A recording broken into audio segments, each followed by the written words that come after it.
ঝিঙে দিয়ে এমন মজার ভাপা আগে খেয়েছেন? একবার বানালে বারবার খেতে ইচ্ছা করবে। প্রথমে ঝিঙে খোসা ছাড়িয়ে এরকম টুকরো করে কেটে নিয়েছি, সেটাকে এই টিফিন বক্সের মধ্যে নিয়ে নিলাম।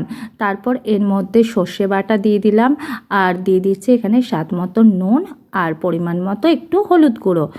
তারপর সমস্তটাকে ভালো করে মিশিয়ে নিয়ে ভাপার যে আসল উপকরণ কাঁচা সর্ষের তেল, সেটাকে দিয়ে দিলাম।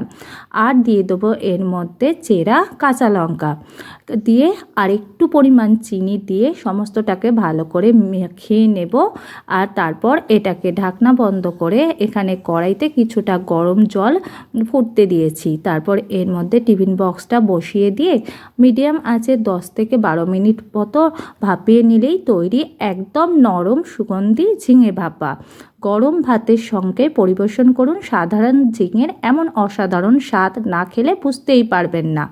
রেসিপিটা ভালো লাগলে লাইক, কমেন্ট আর শেয়ার করতে ভুলবেন না।